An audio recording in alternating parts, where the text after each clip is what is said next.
Hi guys, right back here. Today we're back for another video, another airsoft overview. Today we're going over my semi-custom TM Hicapa meat and potatoes build, best way to put it. So we're going to go insert internally, externally, and we're going to go over the entire pistol platform and the hows and whys and who's and hows of everything that I've put into this airsoft gun. So let's get into it.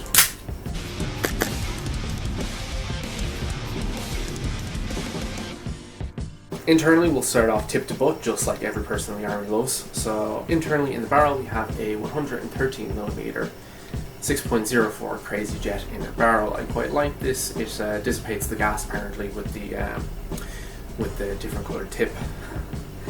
I found good accuracy with it. I found decent range with it, but I kind of use this as I'm going to go and take an area very closely. So consistency is a big thing with me, especially in pistol platforms.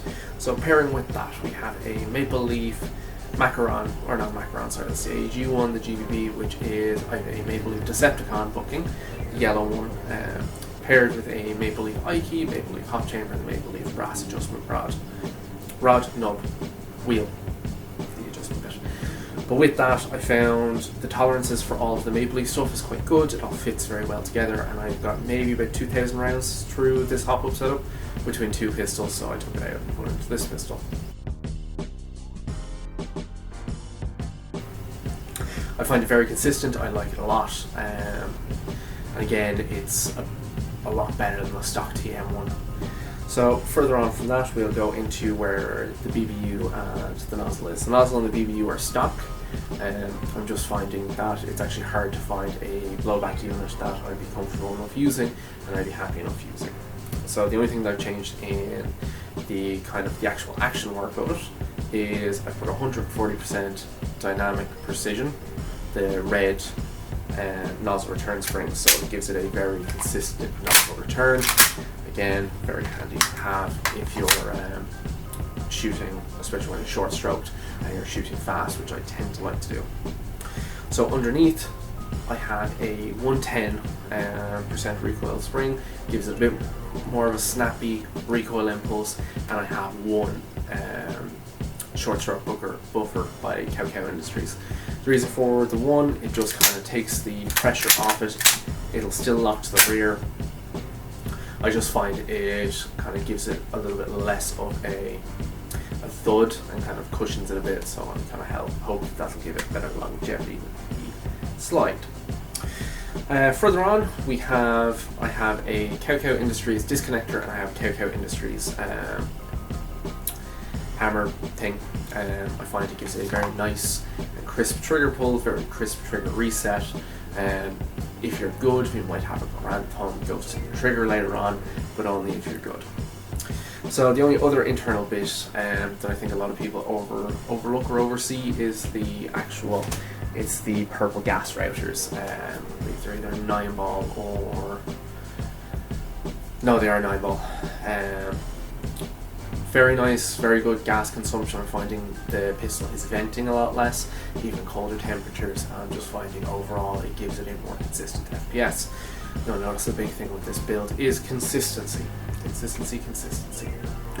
So internally, it's not a big internal build. It's very meat and potatoes, getting this thing from a good stock TM pistol to a slightly better TM pistol. Externally, we'll go from butt to tip, which every sailor loves. So on the bottom of it, I have a very aggressive styled magwell. That's actually a copy of the Army Armament JW3. I robbed that off a boneyard pistol of mine. I find it's very comfortable, even with the I filed the inside of the magwell as well to kind of help guide those magazines in. My magazine, on the bottom, I have PTS mag buffers. These have a rubber pad on them, so if you drop the magazine, obviously you're less likely to break the magazine, but you're not 100% foolproof that you're not going to break it. So moving on up, we have a lovely stippled Cow grip. This is a copy of the Dynamic Precision Cow Sculptor grip. It does come blank, and it actually comes in a lighter colour than this lovely kind of like desert tan. But I stippled it myself. I kind of gave it a fur or a very like rough texture. Kind of helps because my hands sweat a lot. You gotta sweat to be a good player in airsoft. So that's the big thing. Very comfortable grip, I actually like it. The only thing that I will say is with your stock TM lower frame, you will have to actually drill your screw into the housing, or your frame's going to disconnect from your lower quite a lot. A little bit of Gucci is the screws I have. Now these are STI 2011 screws, genuine ones that I had to order from America. I had to file them down as well. A little bit of a bling, a little bit different, because everybody either goes for Cow or Dynamic Precision or AIP or any of those brands, whereas I have a genuine STI on my pistol. So this did take a lot of filing, because when I put them in initially, you can see on the sides of my magazines that I have a very consistent denting. My magazine release, I have a large button paddle style magazine release. Why do I have that? Because I'm a clumsy bastard. It's easier to reload the pistol if you have a big button instead of a small button. Big chimp thinking. So the only other major thing on the lower half is I have a nice aggressive trigger. This is tuned as well with all of my internal bits, so it does give a very nice trigger pull and a very nice trigger reset. Moving on to the actual frame and the pistol itself. Now I have a replica Surefire X300. This is for blinding, tracing, and overall pretending that, you know, I'm an SF guy, because that's what we like to do in airsoft. We like to pretend. Stock slides, stock lower frame. I haven't found a need to replace those yet. Stock outer barrel, I am planning on replacing that. I have a thread cap as well, which kind of helps with the centering the barrel. Gives a bit more accuracy, funnily enough, because I've put an O-ring on the inside, so the barrel is a bit more centered.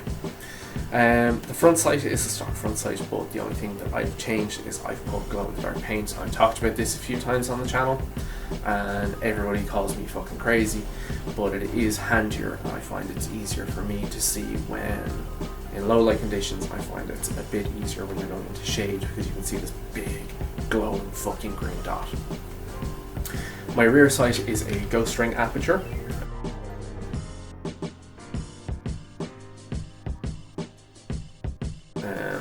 I believe it's AIP. I don't think they make them anymore. I was kind of very lucky in getting it from Elite Shooting Centre before he closed down, unfortunately.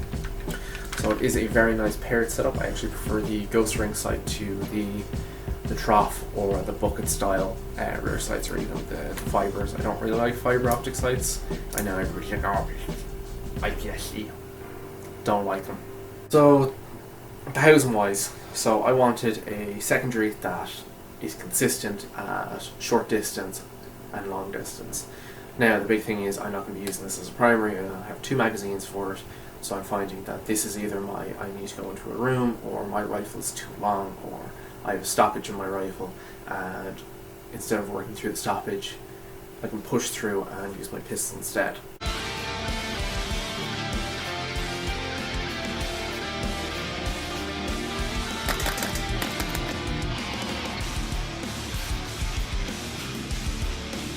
The light is for illumination, for blinding, and for tracing BBs, because I don't think I'll ever put a tracer unit on this because it won't fit in my holster.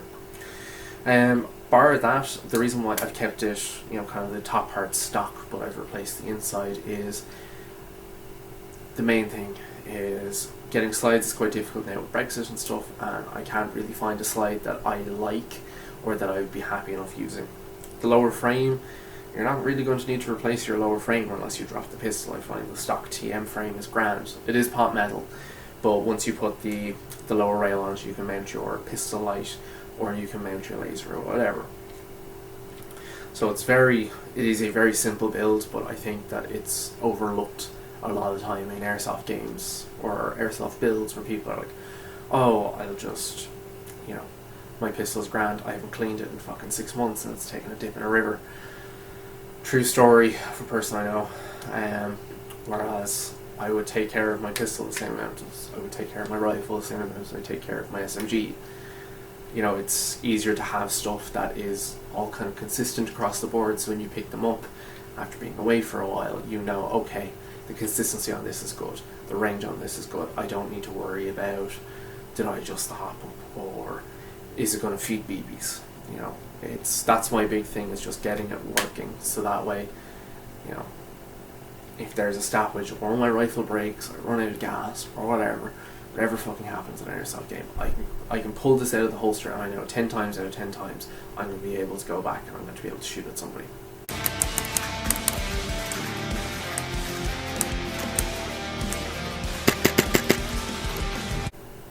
And now, if you watch the entire way through the video, we're going to ghost the trigger because you're a very good person.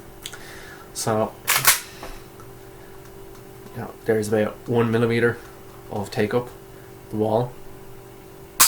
Very nice. About 3 millimeters, you can hear the audio reset. And again, I'm so happy with the trigger setup. So, that was the first ghosting of a trigger on this channel. So if you've watched the entire way, thank you very much. I've been Ryback, and I'll see you in the next video.